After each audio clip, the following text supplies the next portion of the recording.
महाभारत का 18वां दिन। धूल उड़ चुकी थी, रथ टूट चुके थे, हाथी गिर चुके थे, योद्धा मर चुके थे, कौरव सेना समाप्त। भीष्म शरशय्या पर, द्रोण मृत, कर्ण धरती में समा चुका, शकुनी गिर चुका। अब केवल एक बचा था, दुर्योधन।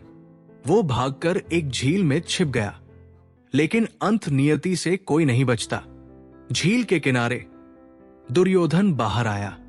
उसकी आंखों में अब भी अहंकार था। भीम आगे बढ़े। भीमा, दोनों के बीच गदा युद्ध शुरू हुआ। धड़ाम, धम, गर्जन, धरती कांप रही थी। लेकिन फिर भीम ने नियम तोड़ा। उन्होंने दुर्योधन की जांघ पर प्रहार किया। चटाक, हड्डी टूट गई। दुर्योधन धरती पर गिर पड़ा। दुर्योधन जमीन पर पड़ा था, शरीर टूटा हुआ, सांस भारी, लेकिन आंखों में आग। वो बोला, तुमने नियम तोड़ा भीम। भीम गरजे, तुमने सभा में नियम तोड़ा था। यह संवाद हवा में गूंज गया। दूर शिविर में द्रौपदी खड़ी थी। उन्हीं की वजह से ये युद्ध शुरू हुआ था। उन्हीं के अपमान ने आग लगाई थी। अब जिसने उनका चीरहरण कराया, वो मरने की कगार पर था। उनके मन में तूफान था। साधारण मनुष्य होता तो खुशी मनाता, लेकिन द्रौपदी शांत थी। उनके मन में प्रतिशोध, पीड़ा, अपमान, लेकिन करुणा भी रात उतर चुकी थी। दुर्योधन घायल पड़ा था। तभी द्रौपदी ने कहा, मैं उससे मिलना चाहती हूं। पांडव चौंक गए। युधिष्ठिर बोले, क्यों? भीम गरजे, उसके पास क्यों जाना? लेकिन द्रौपदी का चेहरा शांत था। उन्होंने कहा, क्योंकि यह युद्ध केवल बाहरी नहीं था, इसका अंत भीतर भी होना चाहिए। कुरुक्षेत्र का मैदान अब शांत था। दिन भर की गर्जना अब सन्नाटे में बदल चुकी थी।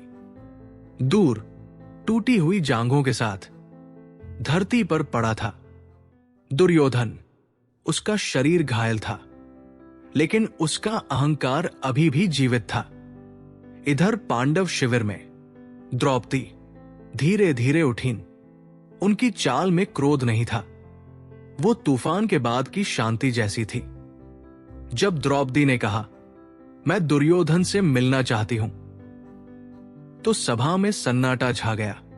भीम गरज उठे, जिसने तुम्हें सभा में घसीटा, तुम उसी के पास जाओगी? युधिष्ठिर ने धीमे स्वर में पूछा। पांचाली, क्या अभी भी कुछ बाकी है? द्रौपदी ने उत्तर दिया, हां, युद्ध खत्म हुआ है, लेकिन मेरे भीतर का युद्ध अभी शेष है। कोने में खड़े थे कृष्ण। उन्होंने कुछ नहीं कहा, बस द्रौपदी की ओर देखा। उनकी आंखों में प्रश्न नहीं था, समझ थी, जैसे उन्हें पता हो कि यह मुलाकात आवश्यक है। रात का अंधेरा, टूटी हुई तलवारें, बिखरे हुए शव, रक्त की गंध, और उस सब के बीच द्रौपदी आगे बढ़ रही थी। वो किसी प्रतिशोधी स्त्री की तरह नहीं, एक साक्षी की तरह चल रही थी। दुर्योधन की सांसें भारी थी।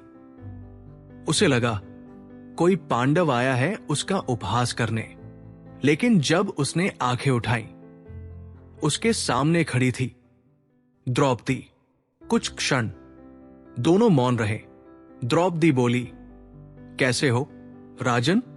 ये व्यंग्य नहीं था, ये क्रोध नहीं था, ये एक शांत प्रश्न था। दुर्योधन की आंखों में आश्चर्य था। वो बोला, तुम यहां? दुर्योधन हंसा, दर्द के बीच भी। क्या देखने आए हो? अपने अपमान का प्रतिशोध? द्रौपदी ने कहा, नहीं, प्रतिशोध तो हो चुका। वो बदला लेने नहीं आई थी, वो ताना मारने नहीं आई थी। वो आई थी अपने भीतर की अग्नि बुझाने। उन्होंने कहा, तुमने उस दिन सभा में मेरे वस्त्र छीनने का प्रयास किया। आज तुम्हारे पास सब कुछ छिन चुका है। अब बताओ दुर्योधन, क्या तुम्हें उस दिन का स्मरण है? पहली बार दुर्योधन की आंखें झुकी। उसने धीमे स्वर में कहा, मैंने जो किया वो राजा का अधिकार समझा। द्रौपदी बोली, नहीं, वो अहंकार था। कुछ कथाओं के अनुसार दुर्योधन ने स्वीकार किया, अगर उस दिन मैं सभा में रुक जाता तो आज ये युद्ध न होता। लेकिन कुछ ग्रंथों में वो अंत तक अपने कर्म को सही ठहराता है, यही उसका स्वभाव था। द्रौपदी ने कहा, मैं तुम्हें क्षमा करने नहीं आई, मैं स्वयं को मुक्त करने आई हूं। ये वाक्य इतिहास में कहीं लिखा नहीं, लेकिन लोक कथाओं में जीवित है।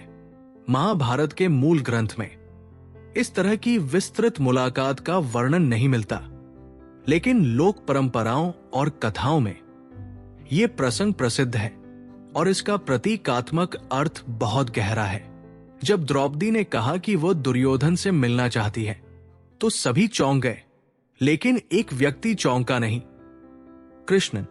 उन्होंने न रोका न टोक दिया, बस मौन रहे।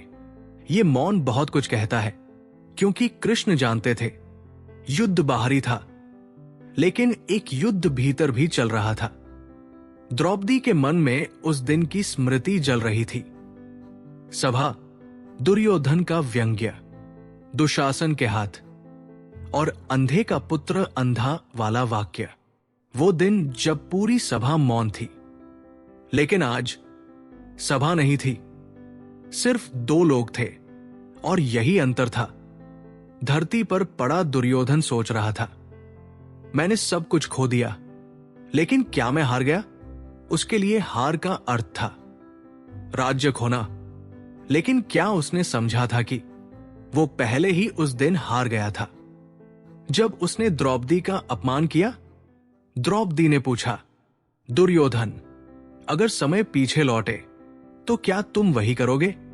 दुर्योधन कुछ क्षण चुप रहा, फिर बोला, राजा को दया शोभा नहीं देती। ये उत्तर बताता है उसका अहंकार अभी भी जीवित था। महाभारत के मूल वर्णन में दुर्योधन अंत तक स्वयं को धर्मपरायण मानता रहा। वो कहता है, मैंने जो किया क्षत्रिय धर्म के अनुसार किया। ये उसका दृष्टिकोण था, लेकिन द्रौपदी के लिए वो क्षत्रिय धर्म नहीं, स्त्री का अपमान था। द्रौपदी ने प्रतिशोध ले लिया था। दुशासन मारा गया, दुर्योधन टूटा पड़ा था। अब उसके पास कुछ नहीं बचा था, और जब किसी के पास कुछ नहीं बचता तो प्रतिशोध भी अर्थहीन हो जाता है। द्रौपदी ने पहली बार उसे एक शत्रु नहीं, एक पराजित मनुष्य के रूप में देखा। धर्म क्या है? शत्रु को हराना या शत्रु को समझना? द्रौपदी उस क्षण एक साधारण स्त्री नहीं थी, वो धर्म की साक्षी थी। उन्होंने कहा, दुर्योधन, तुमने मुझे अपमानित किया, आज तुम्हारा अहंकार तुम्हें अपमानित कर रहा है। यह वाक्य तलवार से भी गहरा था। नहीं, द्रौपदी ने स्पष्ट रूप से क्षमा की घोषणा नहीं की, लेकिन उन्होंने घृणा भी नहीं दिखाई। उन्होंने प्रतिशोध की आग को अपने भीतर शांत कर दिया। यह क्षमा से भी बड़ा कार्य था। यह मुक्ति थी। कृष्ण दूर खड़े थे, वे जानते थे यह युद्ध तभी पूर्ण होगा जब द्रौपदी का मन भी शांत होगा। अगर भीतर की अग्नि जीवित रहती तो यह युद्ध कभी समाप्त नहीं होता। दुर्योधन ने धीमे स्वर में कहा, तुम्हारी आंखों में आज वो अग्नि नहीं है जो सभा में थी। द्रौपदी ने उत्तर दिया, क्योंकि वो अग्नि अपना कार्य कर चुकी है। जब द्रौपदी वहां से मुड़ी तो उनके कदमों की आहट धीरे धीरे दूर होती गई। दुर्योधन फिर अकेला था। चांदनी रात, टूटी जांग, सांसें भारी, और अब उसके सामने कोई शत्रु नहीं था, सिर्फ उसका अपना मन था। दुर्योधन की आंखें बंद हुई। उसे याद आया राजसभा, द्रौपदी का प्रश्न, सभा में धर्म कहाँ है? भीष्म का मौन, द्रोण का मौन, कर्ण की कटु हंसी और उसका स्वयं का वो वाक्य, आओ बैठो मेरे पास, उस क्षण उसे लगा था वो विजेता है, लेकिन आज वो टूटा पड़ा था। दुर्योधन अंत तक स्वयं को धर्म के पक्ष में मानता रहा। वो कहता है, मैंने क्षत्रिय धर्म निभाया है, युद्ध में जो हुआ वो धर्म के अनुसार हुआ। लेकिन लोक कथाओं में एक अलग भाव मिलता है। द्रौपदी के जाने के बाद उसने धीरे से कहा, मैंने एक स्त्री को अपमानित किया और वही मेरे विनाश का कारण बनी। ये स्वीकारोक्ति इतिहास में लिखी नहीं, लेकिन भाव में जीवित है। दुर्योधन का सबसे बड़ा शत्रु भीम नहीं था, अर्जुन नहीं था, कृष्ण नहीं थे। उसका सबसे बड़ा शत्रु था उसका अहंकार, और वही अहंकार आज टूटी जांघों की तरह उसके भीतर भी टूट रहा था। दूर खड़े थे कृष्ण, वे जानते थे ये कर्म का परिणाम है। कृष्ण ने कभी दुर्योधन से द्वेष नहीं किया। उन्होंने कई बार शांति का प्रस्ताव रखा, लेकिन दुर्योधन ने कहा था, मैं सुई की नोक जितनी भूमि भी नहीं दूंगा।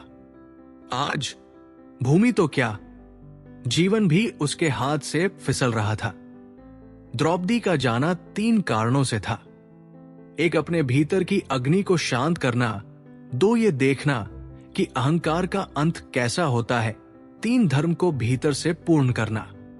अगर वो न जाती तो ये युद्ध केवल बाहरी जीत होता, लेकिन अब ये भीतर की जीत भी बन गया।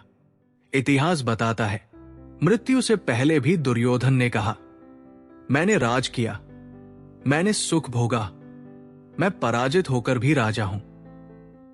ये उसका स्वभाव था। वो अंत तक स्वयं को विजेता मानता रहा। यही उसकी त्रासदी थी। द्रौपदी की जीत दुर्योधन की मृत्यु नहीं थी, उनकी जीत थी उनका आत्मसम्मान वापस आना, उनका शपथ पूरा होना और उनका मन शांत होना। उन्होंने प्रतिशोध लिया, लेकिन घृणा नहीं पाली। ये दृश्य हमें सिखाता है, स्त्री का अपमान केवल व्यक्तिगत नहीं, सामूहिक विनाश लाता है। अहंकार का अंत निश्चित है। प्रतिशोध से अधिक महत्वपूर्ण है मुक्ति, और धर्म की अंतिम जीत भीतर होती है। द्रौपदी और दुर्योधन की मृत्यु से पहले ऐसी किसी विस्तृत निजी मुलाकात का स्पष्ट वर्णन नहीं मिलता। ग्रंथ के अनुसार भीम ने दुर्योधन की जांघ तोड़ी। दुर्योधन धरती पर पड़ा रहा। अश्वत्थामा, कृपाचार्य और कृतवर्मा बाद में उसके पास पहुंचे। दुर्योधन ने उन्हें पांडवों से बदला लेने को उकसाया, लेकिन द्रौपदी के उसके पास जाने का स्पष्ट उल्लेख नहीं मिलता। तो फिर ये कथा आई कहां से? भारत की मौखिक परंपरा में कई प्रसंग मूल ग्रंथ से आगे विकसित हुए। लोक कथाओं में यह वर्णन मिलता है कि द्रौपदी दुर्योधन के पास गई ताकि अपने भीतर की अग्नि को शांत कर सके। ये कथा ऐतिहासिक नहीं बल्कि प्रतीकात्मक मानी जाती है। ये कथा हमें 3 गहरे संदेश देती है। 1, प्रतिशोध का अंत क्षमा में होना चाहिए। 2, अहंकार अंत में अकेला रह जाता है। 3, धर्म की जीत तभी पूर्ण होती है जब मन भी शांत हो। द्रौपदी का जाना अहंकार के सामने करुणा का खड़ा होना है। शास्त्रों में स्पष्ट क्षमा का उल्लेख नहीं, लेकिन विचार कीजिए, अगर द्रौपदी के मन में केवल घृणा होती तो वो जीवन भर जलती रहती। उन्होंने प्रतिशोध लिया, लेकिन अंत में उन्होंने अपने भीतर की ज्वाला को शांत किया। ये क्षमा से भी बड़ी अवस्था है। ये मुक्ति है। दुर्योधन अंत तक स्वयं को धर्मी मानता रहा। उसने कभी खुलकर स्वीकार नहीं किया कि उसने गलत किया। यही उसकी सबसे बड़ी हार थी। उसकी जांग टूटी, लेकिन उसका अहंकार अंत तक जीवित रहा। अगर हम इस कथा को दार्शनिक रूप से देखें तो द्रौपदी का जाना 3 स्तरों पर था। व्यक्तिगत स्तर, अपनी पीड़ा से मुक्त होना। धर्म स्तर, अधर्म के परिणाम को स्वयं देखना। आध्यात्मिक स्तर, घृणा से ऊपर उठना महाभारत केवल युद्ध की कथा नहीं है, ये मनुष्य के भीतर के युद्ध की कथा है। दुर्योधन अहंकार, भीम प्रतिशोध, कृष्ण बुद्धि, द्रौपदी आत्मसम्मान। और जब आत्मसम्मान बुद्धि के साथ खड़ा होता है तो अहंकार गिरता है।